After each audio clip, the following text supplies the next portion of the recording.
এই প্রথমবার সবাইকে নিয়ে মেয়ের বার্থডে সেলিব্রেট করলাম। তো বাচ্চারা তো সবাই মিলে একসাথে অনেক আনন্দ করলো। সেই সাথে থাকছে সবাই মিলে একসাথে বিয়ের পর দিন বউ ভাতে যাওয়া। আসসালামু আলাইকুম everyone, welcome back to my new blog. কেমন আছেন সবাই? আশা করছি আল্লাহর অশেষ রহমতে সবাই অনেক ভালো আছেন, সুস্থ আছেন। আলহামদুলিল্লাহ আমরাও ভালো আছি। আজকে ছিল জুন মাসের 10 তারিখ। তো আজকে আমার মেয়ের বার্থডে, সেই সাথে ছিল ভাইজির বউ ভাতও। এইবার আমার মেয়ে 3 বছর পূর্ণ হলো। তো এর আগে 2বার জন্মদিন ঢাকাতেই করা হয়েছে, গ্রামে কখনোই পড়েনি।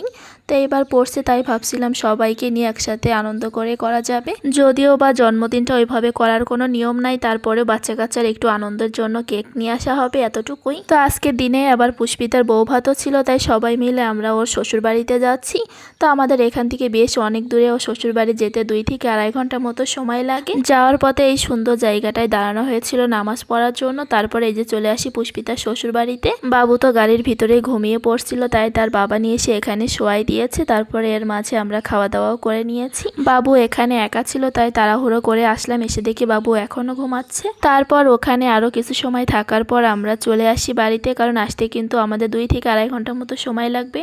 তাই আমরা আর খুব বেশি টাইম ওখানে থাকিনি। তো এইদিকে আমাদের গাড়িটা আগে চলে আসে। তো আমাদের কাছে বাসায় ঢোকার চাবি ছিল না, চাবিটা ছিল ভাবির কাছে।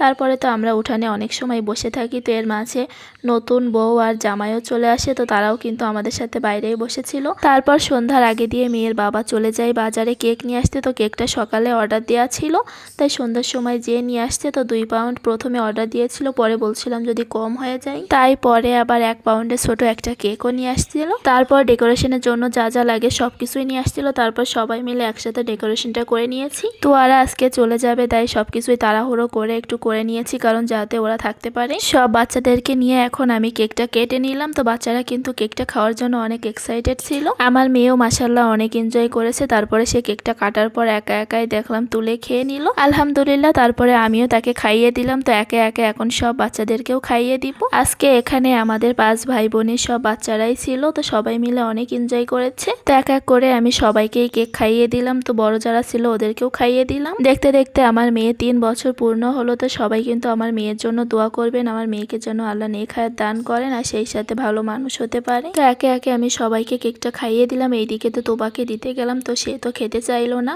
কারণ ছোট মানুষ, সে তো অত বোঝে না। আর এইদিকে বাচ্চারা তো নিজেরাই দেখছি কেক থেকে ক্রিম তুলে খাচ্ছে। ছোটবেলায় সবাই হয়তো কেকের থেকে কেকের ক্রিম খেতে বেশি পছন্দ করে। আমারও আগে কেকের ক্রিম খেতে সব থেকে বেশি ভালো লাগতো, কিন্তু এখন তো আর কেকের ক্রিম একদমই খেতে ইচ্ছা করে না। তারপরে ছোট যে কেকটা আছে ওটা মেয়ে একাই কাটে আর একা কেটে তারপরে তার বাবাকে খাইয়ে দেয়। সব সময় সেই কাজটাই করে, কেক কেটে আগে তার বাবাকে খাইয়ে দিবে। তারপর এটা ছিল তার পরদিন। তার পরদিন আমার বড় খালাদের বাসায়, মানে পুষ্পির নানির বাসায় দাওয়াত ছিল, তাই ওখানে গিয়েছিলাম। তো ওখানে যাওয়ার সময় আর কোনো ভিডিও করা হয়নি। তারপর এই যে বিকালবেলা আমরা সবাই আবার চলে আসছি ভ্যানে করে। তো খালার বাসায় আমাদের এখান থেকে বেশি দূরে না, তাই আমরা ভ্যানে করে যাওয়া আসা করি। তো যাওয়ার সময় আমরা ইজি বাইকে করে গিয়েছিলাম আর আসার সময় ভ্যানে করে আসছি। আর বাসায় সবাই গিয়েছিল, তার জন্য অনেক মানুষ ছিল, তাই আমরা প্রথমে এক ভ্যান আসছি, তারপরে আবার এই ভ্যানটা যেয়ে আবার বাকি সদস্যগুলোকে নিয়ে আসবে। মেজো আপুরাও আসছিল। তো মেজো আপু আর তুর্য আমাদের ভ্যানেতে ছিল। তো ওরা এখানেই নেমে যাবে। তো এখান থেকে নেমে ওরা বাসায় চলে যাবে। তারপর ওদেরকে এখানে নামিয়ে দিয়ে আমরা বাসায় চলে যাব। আর আজকে সন্ধ্যাবেলা আমার কাকাদের বাসায় আবার দাওয়াত আছে। কয়েকদিন ধরে বাসায় এত অনুষ্ঠানের কারণে এখন জন্য দাওয়াত আর খেতে ইচ্ছা করছে না। তারপরেও কিছু করার নাই, আর বাসায় যেহেতু নতুন জামাই আসছে, তাই চারিদিক থেকে সবাই দাওয়াত দিচ্ছে, সেই সাথে আমাদেরও যেতেই হচ্ছে। আর আমার এই সময় একটু শ্বশুরবাড়ি যাওয়ার কথা ছিল, কারণ আমি এখনো পর্যন্ত যেতে পারিনি, কিন্তু সবাই বলছে যে এখন সবাই দাওয়াত দিচ্ছে, এই মুহূর্তে যাওয়ার দরকার নাই, 2-1 দিন পরে যেতে। আর বাসায় যেহেতু নতুন জামাই আসছে, ওদেরকে রেখে গেলেও দেখতে খারাপ দেখায়, তাই আর যেতে পারিনি। তারপরে এই যে মেন রোডে চলে আসি। তো এটা কিন্তু যশোর বেনাপোলের যে হাইওয়ে সেটা।